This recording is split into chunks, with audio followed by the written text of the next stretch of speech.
Hurricanes, Prepare, Know, Survive is brought to you by Joe's Crab Shack.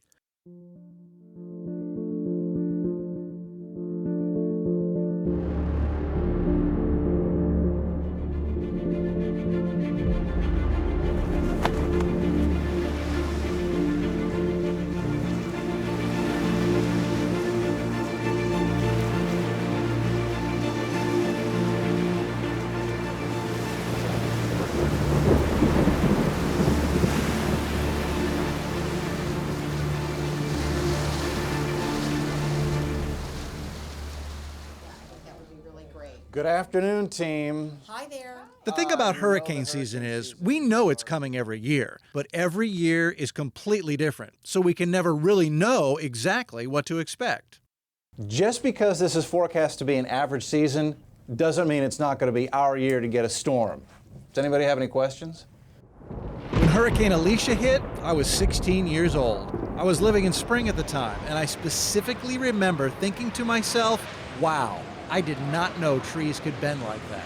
When the storm was over, some friends and I got in my truck and went around the neighborhood helping clean up. I couldn't believe the damage. I mean, I'd been through thunderstorms and I'd heard about hurricanes, but I'd never seen anything like this.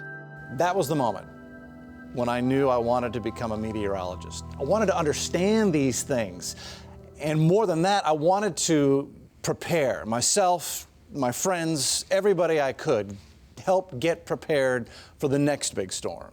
Preparation is the single most important thing you can do for a hurricane. It's more than just having a flashlight or a few bottles of water laying around. Hurricanes are serious, long-term events, and it's incredibly important to know what you need and get it ahead of time. Hi, I'm meteorologist Cheetah Craft, and hurricane season is upon us. Are you prepared? Well, to get you prepared, we called Captain Lozano to help us out. Absolutely, Cheetah. The first thing you need to have a kit ready. An emergency preparedness kit is going to be your best friend during a hurricane. Is there a one-stop shop where we can go and just get all of this already built in? Well, we got ours at the Red Cross store. You can go online. They cost you no more than about $50, and it comes pretty much well stocked, but you do got to customize it. Okay, tell us what you mean. Well, let's say you wear glasses. Make sure you have a spare, because the last thing you want is to lose your glasses in the middle of a hurricane. Of course. The other thing that you might need to think about is your medication. Right. If you have certain prescriptions or certain needs, make sure that you include that in your emergency kit. So how much water does each person need per day? The Houston Fire Department recommends 1 gallon of water per person per day and have at least a 7-day supply. Batteries are needed, of course, for the flashlight. How many batteries would you suggest? A set of batteries probably lasts you 2 days because you're going to be using them a lot more during a hurricane. So have at least 4 sets for a week. And we can't forget our phone chargers, right? Absolutely. Everybody knows that you need your charger. But if you have power, it's great to have your wall charger. But if we lose power, buy a car charger for your phone so you can use your car as a backup. Okay, and let's talk about cell signal. If a cell tower goes down, you need a backup. So we always recommend that you have a weather radio for a backup to your cell phone. That's a good point. All right, you've got your preparedness kit, so you and your family are ready. Now it's time to protect your home. When a hurricane comes, I'll be at work. So the trick is to make this as organized and easy as possible. The most important part of your home to protect are your windows. Even a Category 1 hurricane can have winds up to 95 miles an hour, more than enough to get debris flying around. Your windows are the most vulnerable part of your home. Even if one breaks and no one gets hurt by the broken glass, you got a big problem with rain and debris getting into your house. I use plywood to protect the windows. Don't use tape, it doesn't do anything. Next thing to do is look in the backyard and make sure everything is secure. Kids' toys, lawn furniture, even garbage cans and lids, all things that can become flying debris during a hurricane. Do yourself, do your neighbors a favor, store it inside a garage or inside your house. My rule of thumb, if I can lift it myself, it's in danger of becoming a missile during a hurricane. There are some very important things you need to do inside your home as well. Your best bet is going to be to unplug all your electronics. And if you live in a low-lying area that's flood-prone, make sure all your electronics and perishable items are up off the ground. Power's going to probably be out for a long time. Make sure your batteries are all charged before the storm hits. If it's a big storm, the electricity may be out and your water may stop flowing as well. That's why it's a great idea to fill up things like bathtubs, even your washing machine, all the way up before the storm hits. Now, you're not going to drink this water, but this water will be used for very important things like flushing your toilet. And even if your water does keep flowing, make sure it's safe to drink. A lot of times during these big hurricanes, water supplies can get contaminated. So you may be thinking about getting a generator. It can definitely make things much more comfortable after a storm, but they can also be dangerous. If you're going to use one, make sure it's outside, at least 15 feet away from any window so the toxic exhaust fumes don't get in and cause a problem. Don't try to plug too many things into it at once. It can become a fire hazard. And remember, these things run on gasoline, same stuff that powers your car, which brings us to your car. If a big hurricane hits, chances are there won't be any gasoline for a while. We saw this after Hurricane Alicia, we saw it after Hurricane Ike. Lines of people desperately trying to get the gasoline they needed because their tanks were empty. This may sound weird, but it's a great idea to keep your gas tank 3/4 full during hurricane season. That way, you already have the gas you need sitting in your tank. Just because your gas tank is full doesn't mean you should plan to leave if a hurricane is heading our way. Just ask anyone who lived here in 2005. Hurricane Rita, a massive Category 5 hurricane, came barreling into the Gulf of Mexico hot on the heels of Hurricane Katrina. Only this time, Houston was in the crosshairs. Millions tried to evacuate, overloading the roadways and causing gridlock along every evacuation route. People died sitting in their cars, trying to escape from a hurricane that would wind up missing the Houston area altogether. It was a tough, tragic lesson that we should never forget. That is not to say that some people shouldn't evacuate. We update the plan each year, work with the city of Houston, and it's all done by zip code. It depends on the size and strength of the storm that's approaching as to who gets called to move, but it's usually the coastal areas like Galveston Island, Bolivar Peninsula, west side of Galveston Bay. Some inland areas may also be asked to evacuate, areas that we know are low-lying and are susceptible to flood. Bottom line though, if your zip code is not called, we ask you at least at first to stay put so that folks on the coast in the most danger can have clear roads to get to safety. During Hurricane Ike, more Houstonians listened to the evacuation calls. Danger areas were mostly empty when the storm hit, and the roadways were able to handle the evacuating traffic. This saved lives. It's surprising sometimes how quickly these storms can form, especially in the Gulf of Mexico. But the good news is we can usually see them coming and give you advanced warning. But I cannot stress this enough. You have got to be prepared. If you are new to the area or you've never been through a hurricane before, make sure you are prepared this year. And if you've grown up here all your life and you've been through these things before, then you know what to expect. Make sure your hurricane kit is complete. Make sure your family is ready. Make sure your home is prepared. Don't get caught panic buying supplies at the last second. What you need, most likely, will not be left on the shelf for you. The more you prepare, the more we all prepare, the better off we're going to be. When we come back, the storm is here. What you need to know and how that knowledge can help you keep your family safe.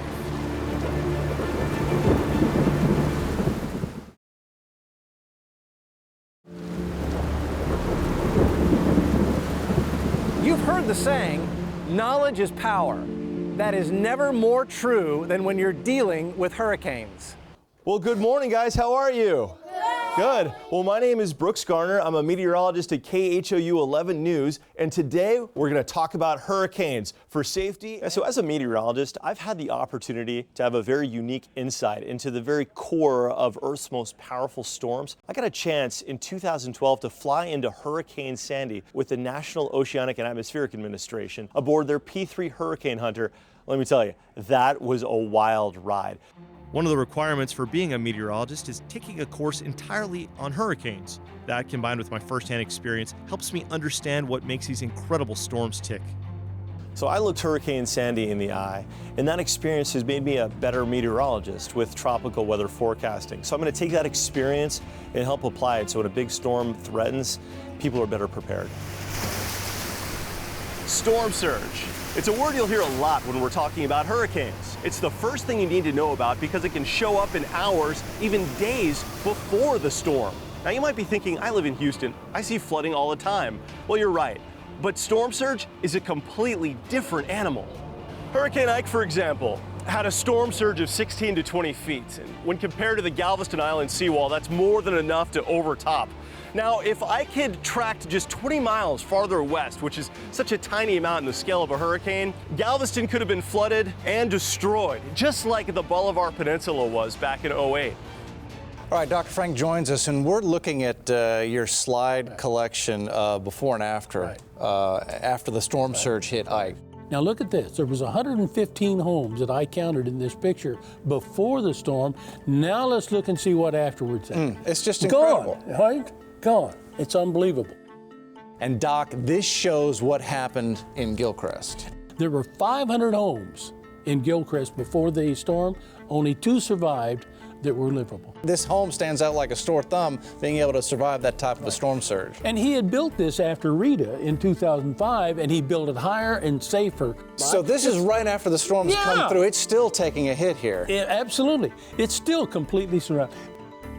This tells the story in one picture why, when these hurricanes are coming for the coast, you've got to take these evacuation orders seriously or you risk your life. And I would say that, David, even in a weaker storm, you know, even a 1 or 2, don't risk it because the storm might strengthen before making landfall. You know, that's what happened in 1983 with Alicia. It doubled in strength in the last 18 hours before landfall. So I'm going to stay out here. It's only Category 1. No. Get out.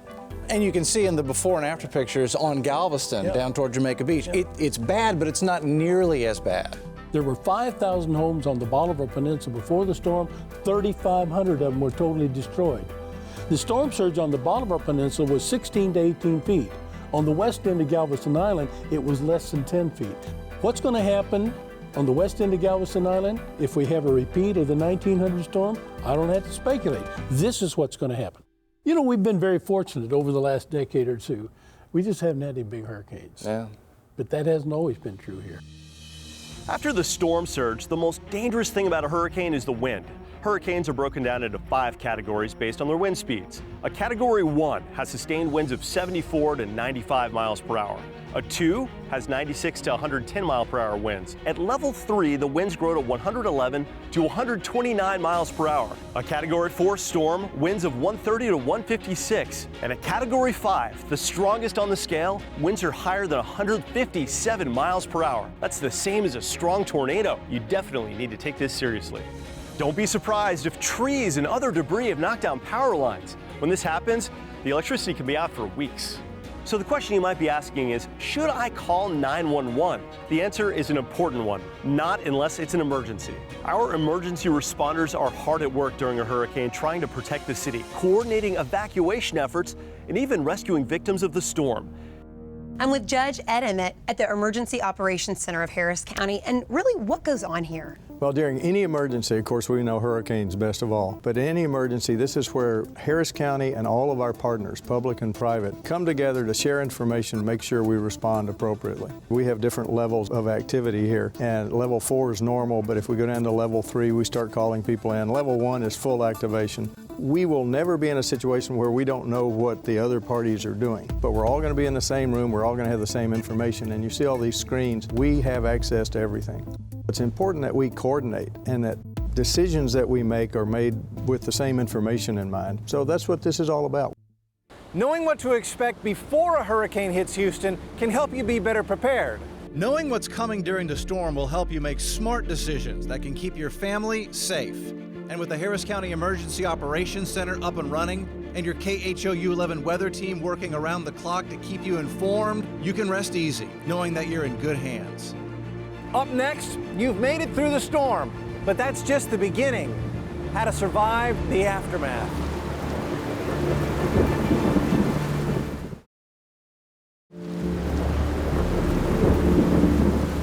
No power, no water. Chances are, it's hot. This is life after a hurricane. And it can take days, but it usually takes weeks to get back to normal. Until then, it's up to you to survive. I think a lot about what it must have been like back then. There was no way of knowing what was coming. One minute you think it's just a bad thunderstorm, the next you're fighting for your life. And even now, with all the technology that we have, we're able to track a storm when it's starting to develop. We're able to track that system. However, a hurricane is one of the most powerful forces on the planet, and there's just nothing we can do to stop it. 2008, Hurricane Ike, a huge Category 2 storm with wind speeds maxing out at 110 miles per hour and a storm surge of 12 to 16 feet. The Bolivar Peninsula took a direct hit from Hurricane Ike. Thankfully, most people evacuated before things got too bad, but some, like Carol, were trapped here, forced to watch helplessly as entire neighborhoods were wiped out around them. My plan was to leave before we were stranded. We went out to the highway and we were stopped by many vehicles that said, don't even try to get out. The ferry's down and Gilcrest and Rollover Pass are underwater. You can't get out by High Island. Turn around and go back. You'll be washed away. I realized that we were going to have to ride it out. As fast as your hands moved, the water was just coming in. 2 feet, 3 feet, 4 feet within no time at all. By 6 in the evening, water was over the deck, which is 16 feet high, and the hurricane was still 8 hours out, so we knew we were in real deep trouble. I cannot explain how ferocious it was with the waves. So water would gush in with fury and hit the ceiling, which would blow anybody away. I just got on the floor and held on to whatever we could not to get washed out. It sounded like a train right over top of the house. The biggest whoosh I've ever heard in my life was this whole block on the left. I watched the whole block go, the whole block washed right away. After the hurricane, we looked outside and there was essentially nothing left. It was like a bomb had gone off. Houses were in the road, cars were in the road overturned, pavement was even torn up. There was an awful lot of damage, and we were stuck. Galveston may have been spared from the worst of Hurricane Ike, but there was still plenty of destruction. Galveston Island resident Joseph chose to stay and ride out the storm. If you're going to do this, you better be prepared for a wild ride. Joseph, your life was at risk. You know this. Yes, I did, especially when they were on the radio and they were saying to write your social security number on your arm so that way they can identify you. All right, what did you see? What happened? When it was happening in the middle of the night, like the destruction and the wind and the water rising and things still being on fire, and then how can things be on fire when there's 4 foot of water? It was very, very scary. Talk about your preparations or the lack thereof. I wasn't really in tune with what was going on at the time. I just didn't think of the severity until once I was in the thick of it. I was like, whoa, you know. The storm's hitting. What's happening? Well, stayed with a friend of mine. As the water started rising, it started rising actually kind of pretty rapidly. We had to get to higher ground. That was the wild night.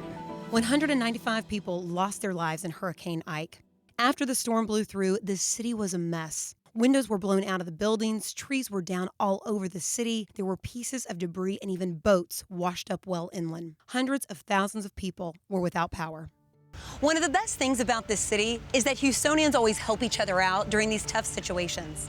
Crews start on repairs as soon as possible after the storm, restoring power, making the drinking water safe again, clearing the roadways.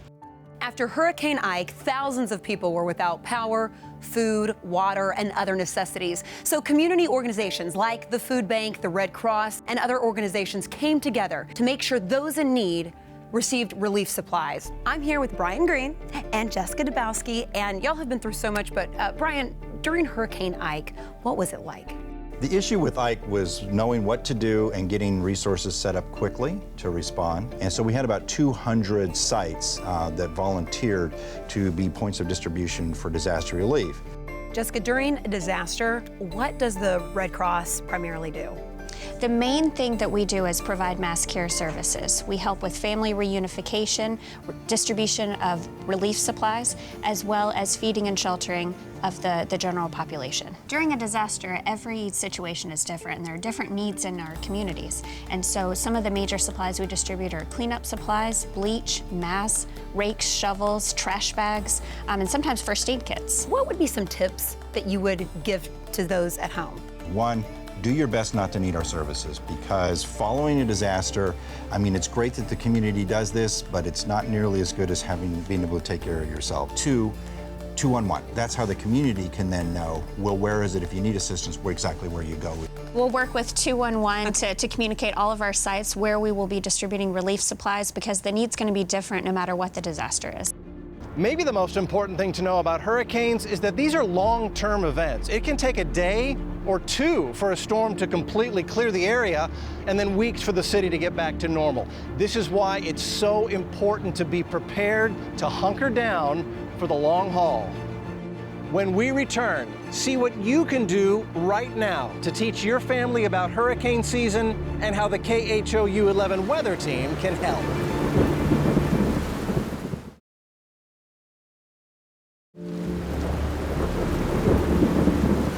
KHOU 11 has a long history of leading the way when it comes to forecasting and tracking hurricanes. There is the eye of the hurricane right there. Today, we continue that legacy with a commitment to making sure you're never caught off guard. See this? It's the KHOU 11 Hurricane Preparedness Guide. And yes, it's made of paper. But consider the fact that you probably won't have internet access during or after a hurricane. The guide is full of important information on how and where to get help if you need it. It's also a great teaching tool. You can use it to show your children how to track hurricanes and why that's important. You can also go to Hurricane Central on KHOU.com. It's a website that the entire KHOU 11 team personally keeps up to date, so when the big storm strikes, you know where to be. And of course, you can always find us here on the KHOU 11 app. With the KHOU 11 app, you can track storms along with us and receive warnings in real time, even if your power's out. During hurricane season, we're here 24/7, and we're always keeping an eye on the tropics. Our hurricane forecast models can see storms developing days, sometimes weeks ahead of time, and make predictions about their path. That helps you prepare. With the KHOU 11 weather tracker, we can take you literally inside the storm to show you how much rain is falling and where it's headed next. That helps you know. And joined by the rest of the KHOU 11 news team, we can provide information about shelters and where to find help after the storm. That helps you survive. See, to us, forecasting hurricanes isn't just a job, it's personal. We want to make sure every one of you has the information you need to stay safe and protect your loved ones and belongings. So remember, during hurricane season or whenever severe weather strikes, KHOU stands for Houston. Thanks for watching Hurricanes. Prepare, Know, Survive. Brought to you by Joe's Crab Shack.